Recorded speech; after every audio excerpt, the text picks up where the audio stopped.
Hi dear students, we already discussed about the first two applications of graph, that is Konigsberg bridge problem, and the next one is utility, and the third application is seating problem. Seating problem means there exists a club. ആ ക്ലബിൽ കുറച്ച് numbers ഉണ്ട്. For example ഇവിടെ 9 members ഉണ്ട്. ആ members എല്ലാം lunch ടൈമിൽ day lunch ടൈമിൽ മീറ്റ് ചെയ്യും.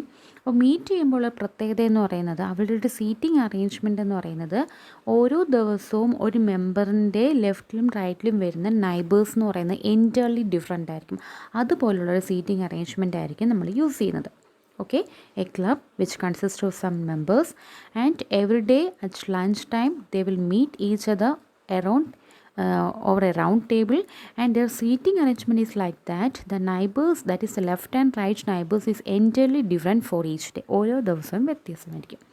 അപ്പോൾ അതുപോലെ എത്ര സീറ്റിംഗ് അറേഞ്ച്മെൻറ്റ് പോസിബിൾ ആയിരിക്കും? ഫോർ എക്സാമ്പിൾ ചിലപ്പോൾ ഒരു 9 മെമ്പേഴ്സ് ഉണ്ടെങ്കിൽ ഒരു 5 സീറ്റിംഗ് അറേഞ്ച്മെൻ്റ് ആണ് പോസിബിൾ എങ്കിൽ ആ 5 ഡേയ്സിൽ ആ ഒരു ഓരോ സീറ്റിംഗ് അറേഞ്ച്മെൻറ്റ് 5 ഡേയ്സിലും ഓരോ സീറ്റിംഗ് അറേഞ്ച്മെൻറ്റ് യൂസ് ചെയ്യും. 5 ഡേയ്സ് കഴിയുമ്പോൾ വീണ്ടും റെപ്പറ്റേഷൻ വരും.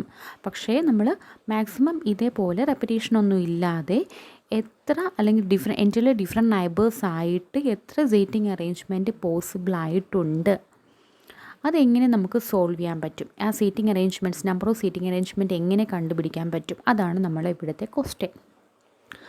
സോ ഈ ക്വസ്റ്റ്യൻ സോൾവ് ചെയ്യാൻ വേണ്ടി we are representing the situation as a graph. That is here the members are represented as vertices and the relation between them. That means ഇപ്പം ഒരു member എടുക്കുവാണെങ്കിൽ for example here it is a member 1, then അതിൻ്റെ neighbours ഇപ്പോൾ 3ഉം 5ഉം ആണെങ്കിൽ ആ ഒരു neighbouring relationship നമ്മൾ 1 to 5 ആൻഡ് 1 to 3നെ നമ്മൾ എഡ്ജസ് ആയിട്ട് റെപ്രസെൻറ്റ് ചെയ്യും. ഓക്കെ, ഇപ്പോൾ ഇത്ര സീറ്റിംഗ് അറേഞ്ച്മെൻറ്റ് ഉണ്ടെന്നുള്ളതാണ് നമ്മളിവിടെ നോക്കുന്നത്. അപ്പോൾ ഇവിടെ seating arrangement number of entirely different seating arrangements find out ചെയ്യാൻ വേണ്ടി നമ്മൾ ഇവിടെ ഗ്രാഫ് എന്ന് പറയുന്നൊരു കൺസെപ്റ്റ് നമ്മൾ യൂസ് ചെയ്യും.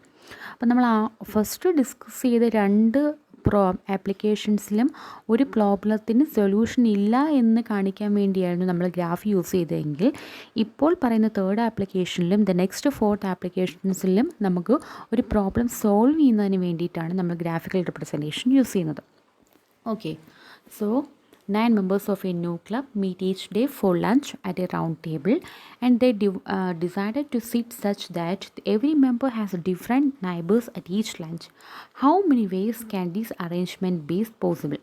And this situation can be represented by means of a graph with 9 vertices such that each vertex represents a member, and the edge joining 2 vertices or 2 members represent the relationship of a sitting next to each other.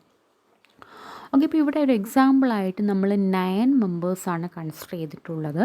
നിങ്ങൾക്ക് 9 തന്നെ എടുക്കണമെന്നില്ല, കുറച്ചും കൂടെ സിമ്പിളായിട്ട് ഏതെങ്കിലും കുറച്ചും കൂടെ ചെറിയ value small values use ചെയ്താലും മതി. ഇവിടെ 9 മെമ്പേഴ്സിൻ്റെ ഒരു അറേഞ്ച്മെൻറ്റാണ്. ഹിയർ 1 2 3 4 5 6 7 8 9. ദെൻ ഫസ്റ്റ് നമ്മൾ ആ സോളിഡ് ലൈൻസ് യൂസ് ചെയ്ത് പറയുന്നത് 1 2 ദെൻ 3. അപ്പോൾ 2ൻ്റെ നൈബേഴ്സ് 1ഉം 3ഉം, 4ൻ്റെ നൈബേഴ്സ് 5ഉം 3 എന്നുള്ള അറേഞ്ച്മെൻ്റ് ആണ്. Then in between them dashed lines represent ചെയ്യുന്നത് ഒരു സെക്കൻഡ് അറേഞ്ച്മെൻ്റ് ആണ്. Then it can also be represented by graphical consideration that there are 2 more arrangements possible. There are 2 more arrangements കൂടെ പറഞ്ഞിട്ടുണ്ട്.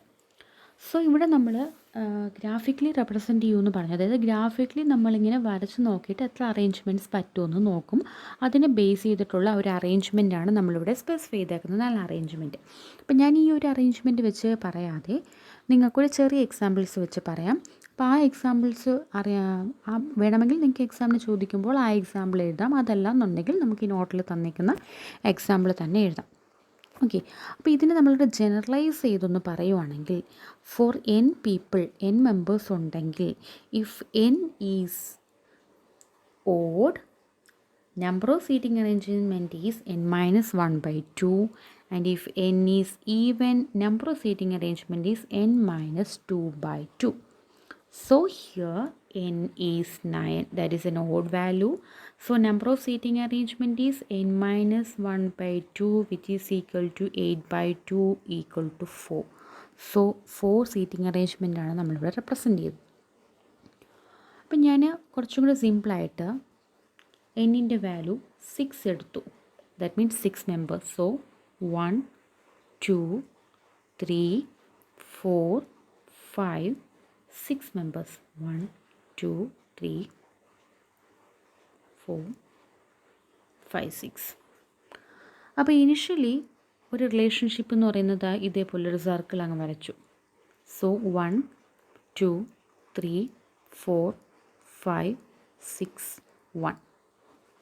Okay, അപ്പോൾ n 6 ആണെന്നുണ്ടെങ്കിൽ that is an even value. So number of seating arrangements will be n minus 2/2. That is 6 minus 2 4/2 equal to 2. ഇനി first seat arrangement നമ്മൾ ആ ഒരു correct കണ്ടിന്യൂഷനിൽ തന്നെ എഴുതി, സീക്വൻഷ്യലായിട്ട് തന്നെ എഴുതി. ഇനി നെക്സ്റ്റ് ഒരു സീറ്റിംഗ് അറേഞ്ച്മെൻറ്റ് നമുക്ക് വേണമെങ്കിൽ 1ൽ നിന്ന് 3 ദെൻ 3ൽ നിന്ന് 5 5ൽ നിന്ന് 2 ദെൻ 2ൽ നിന്ന് 4ൽ നിന്ന് 6. അത് പോസിബിൾ ആയിരിക്കുമോ നോക്കി. 1 1 to 3 3 to 5 5 to 2 2 to 4 4 to 6 1. ഇത് പോസിബിൾ ആണോ? ഇവിടെ ഫസ്റ്റ് അറേഞ്ച്മെൻറ്റിൽ 6ൻ്റെ നൈബേഴ്സ് 5ഉം 1ഉം വന്നു. സെക്കൻഡ് അറേഞ്ച്മെൻറ്റിലും 6ൻ്റെ നൈബേഴ്സ് 4ഉം 1ഉം ആണ് വന്നത്. അതായത് 1 സെയിം ആയിട്ട് വന്നു. സോ ഈ ഒരു അറേഞ്ച്മെൻറ്റ് പോസിബിൾ അല്ല. നമുക്ക് 2 അറേഞ്ച്മെൻറ്റ് കിട്ടുമെന്നാണ് പറഞ്ഞത്, 1 കിട്ടി. ഇനി സെക്കൻഡ് 1ഉം കൂടെ വേണം. സോ ഒന്നും കൂടെ 1 2 3 4 5 6. First arrangement is 1 2 3 4 5 6 1. Second one is 1 3 then 5 then 2 then 6 4 1. ഇപ്പോൾ ഈ കേസിലോ നിങ്ങൾ ഓരോ നമ്പേഴ്സും ചെക്ക് ചെയ്ത് നോക്കിക്കഴിഞ്ഞാൽ 1ൻ്റെ നൈബേഴ്സ് ഇനിഷ്യലി 2ഉം 6ഉം ആയിരുന്നു. ഇപ്പോൾ 3ഉം 4ഉം ആയി. 3യുടെ നൈബേഴ്സ് 2 4ഉം 5 6. 4ൻ്റെ നൈബേഴ്സ് 4ൻ്റെ നൈബേഴ്സ് 3 5 ഹിയർ 6 1. 5ൻ്റെ നൈബേഴ്സ് 4 6 ഹിയർ 2 4. എല്ലാ മെമ്പേഴ്സിൻ്റെയും എൻ്റേർലി ഡിഫറെൻ്റ് ആയ നൈബേഴ്സാണ് നമുക്ക് സെക്കൻഡ് അറേഞ്ച്മെൻറ്റ് കിട്ടിയത്. എന്നിൻ്റെ വാല്യൂ 6 ആണെങ്കിൽ നമ്പർ ഓഫ് അറേഞ്ച്മെൻറ്റ്സ് എന്ന് പറയുന്നത് 2 ആയിരിക്കും. സോ ഈ 2 അറേഞ്ച്മെൻറ്റ്സ് നമുക്ക് യൂസ് ചെയ്യാം. ഓക്കെ, സോ ഇങ്ങനെയാണ് നമ്മൾ ഈ ഒരു പ്രോബ്ലത്തിന് സോൾവ് ചെയ്യുന്നത്. നമ്പർ ഓഫ് സീറ്റിംഗ് അറേഞ്ച്മെൻറ്റ് കിട്ടാൻ വേണ്ടി അതിനെ ഗ്രാഫിക്കലി റെപ്രസെൻറ്റ് ചെയ്ത് അതിൻ്റെ എഡ്ജ് റെപ്രസെൻറ്റേഷനൊക്കെ നോക്കിയിട്ടായിരിക്കും നമ്പർ ഓഫ് സീറ്റിംഗ് അറേഞ്ച്മെൻറ്റ് കിട്ടുന്നത്. ജനറലൈസ് ചെയ്ത് ഈ ഫോമുല വേണമെങ്കിലും യൂസ് ചെയ്യാം. Okay, the last application is electrical network problem. Okay, here electrical network problem means നമുക്കൊരു ഇലക്ട്രിക്കൽ നെറ്റ്വർക്ക് അനലൈസ് ചെയ്യുന്നതിന് സെറ്റ് ചെയ്യുന്നതും അതിൻ്റെ നെറ്റ്വർക്ക് ടോപ്പോളജിനെ ബേസ് ചെയ്തിട്ടായിരിക്കും. The electrical network analysis and synthesis is based on topology and the topology will consisting of some elements which is used to connect the network like resistors, inductors, capacitors, etc. നമ്മൾ ഈ പറയുന്ന എലമെൻറ്റ്സൊക്കെ use ചെയ്ത് included ആണ് network topology. ആ network topology കറക്റ്റായിട്ട് മനസ്സിലാക്കിയിട്ട് വേണം ഒരു നെറ്റ്വർക്കിനെ നമുക്ക് ഇലക്ട്രിക്കൽ നെറ്റ്വർക്കിനെ സെറ്റ് ചെയ്യാൻ. അപ്പോൾ ഇവിടെ ഗ്രാഫിൻ്റെ യൂസ് എങ്ങനെയാണെന്ന് വെച്ച് കഴിഞ്ഞാൽ we are applying the graph to set an electrical network. That is network topology കറക്റ്റായിട്ട് സ്റ്റഡി ചെയ്യാൻ വേണ്ടി നമ്മൾ ആ ടോപ്പോളജീനെ, അതായത് ഈ പറഞ്ഞ കപ്പാസിറ്റേഴ്സിനെയും ട്രാൻസിസ്റ്റേഴ്സിനെയും ഡയോഡ്സിനെയും എല്ലാം നമ്മൾ ഗ്രാഫിക്കലി റെപ്രസെൻറ്റ് ചെയ്യുന്നു. അതിനെ എന്തിനാണ് ഗ്രാഫിക്കലി റെപ്രസെൻറ്റ് ചെയ്യുന്നതെന്ന് വെച്ച് കഴിഞ്ഞാൽ നമ്മൾ ഈ പറഞ്ഞ എലമെൻറ്റ്സിനെ എല്ലാം നമ്മൾ വേർട്ടിസസ് ആയിട്ടും അത് തമ്മിലുള്ള കണക്ഷൻസിനെ നമ്മൾ എന്തായിട്ടും എഡ്ജസ് ആയിട്ടും റെപ്രസെൻറ്റ് ചെയ്യും. അപ്പോൾ ആ ഒരു ഓരോ എലമെൻറ്റ്സിൻ്റെ പ്ലേസിങ്ങും അത് തമ്മിൽ എഡ്ജസും അതിൻ്റെ കണക്ഷൻസും എല്ലാം എഡ്ജസ് നമ്മൾ വെച്ചിട്ട് റെപ്രസെൻറ്റ് ചെയ്യുമ്പോൾ നമുക്ക് ആ ഒരു ടോപ്പോളജി കറക്റ്റായിട്ട് സ്റ്റഡി ചെയ്യാനും പറ്റും. അതിനെ ബേസ് ചെയ്തിട്ട് ഒരു ഇലക്ട്രിക്കൽ നെറ്റ്വർക്ക് സെറ്റ് ചെയ്യാനും പറ്റും. മനസ്സിലായോ? ഒരു ഇലക്ട്രിക്കൽ നെറ്റ്വർക്കിൻ്റെ ഇലക്ട്രിക്കൽ സർക്യൂട്ടിൻ്റെ സെറ്റപ്പ് എന്ന് പറയുന്നത് അല്ലെങ്കിൽ അനാലിസിസ് എന്ന് പറയുന്നത് ടോപ്പോളജിനെ ബേസ് ചെയ്തിട്ടായിരിക്കും. Topology means it consist of some elements. So by only after studying the network topology we can analyse an electrical network.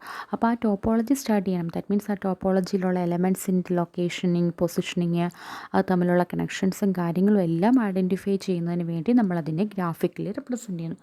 ഒരു എക്സാമ്പിൾ കൊടുത്തിട്ടുണ്ട്.